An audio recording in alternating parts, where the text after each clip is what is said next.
What's going on, my fellow Jedi and Padawans? Welcome back to another Jedi gaming video. Thank you guys so much for coming back to the channel. If you guys are new, welcome. Y'all are still absolutely killing it on the support this month. December has been absolutely crazy.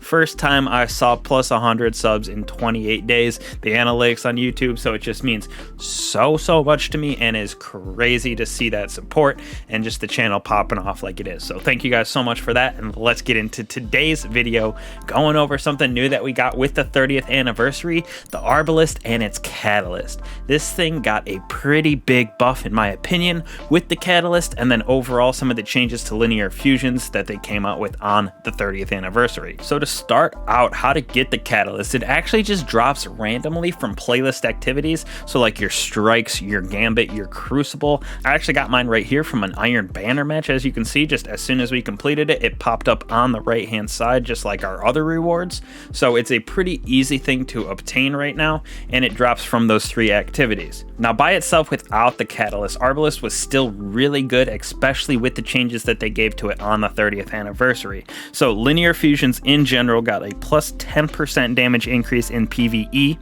It has intrinsic anti-barrier on it now, so it just absolutely rails through shields, especially those anti-barriers, because it is in the kinetic slot, so it doesn't have a burn on the weapon. Next, it has disruption break on it, which breaking shields makes more vulnerability to kinetic damage for a short time. So when you break a shield with Arbalest, it creates a debuff on the enemy where they take more damage from kinetic weapons for a short period of time, hence the Arbalest doing more damage because it's in that kinetic slot. Now with the catalyst, it got even more bumping. As you can see right here, it creates orbs just like normal on multi-kills, so that in itself is banging.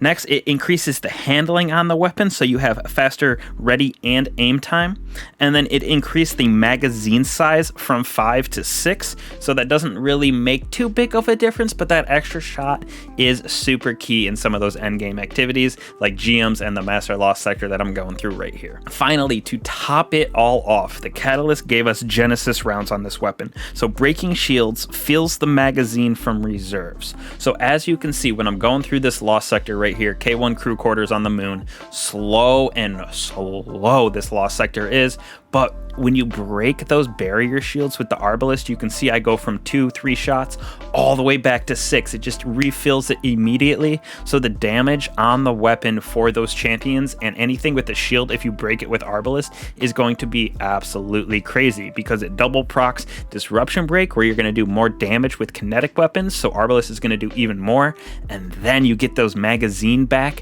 just by breaking that shield with the Arbalest because of the catalyst. So this thing got so many different little intricacies to it now with intrinsic anti-barrier and both of those perks that this thing is definitely going to be a go-to in my loadouts for endgame activities, even after particle disruption goes away, because I went through this Lost sector without it once and I still got it done in like 8 minutes, and then with particle deconstruction a little bit faster, like 7 minutes, but it's really not that big of a difference in overall damage on some of them, just because with it might take 3 shots to destroy a champion, and without it might take 4. So overall, not too big of a deal. When particle deconstruction leaves the games and fusions and linear fusion rifles kind of take down that notch from the top DPS kings right now, it still is going to be super viable, especially since it has those anti-barrier rounds built in, and you don't have to pull out, you know, like this season, all we have is an auto rifle for anti-barriers or 2 other exotics besides this one. And with this one being all of those little changes and additions that I said to it, with disruption break, Genesis rounds, increased magazine size, creating those orbs, intrinsic barrier rounds, and then that plus 10% damage in PvE for linear fusions, this thing is going to be king for a while. In my personal opinion, we will see once the meta changes next season and they take particle away, but I still think this thing is going to be super viable in the future in endgame content.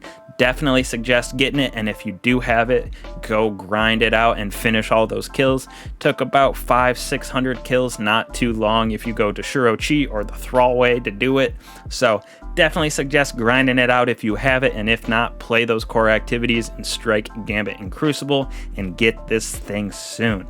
So hopefully this helped you guys out. Little information on the catalyst, how it works, how it happens, how you get it. This thing is banging. I can't say that enough. So thank you guys so much for watching and continuing to come back to the channel and just support me. Blows me away every day when I see those analytics and some of the videos really popping off. So thank you guys again, and I'll catch you guys in the next one. Peace.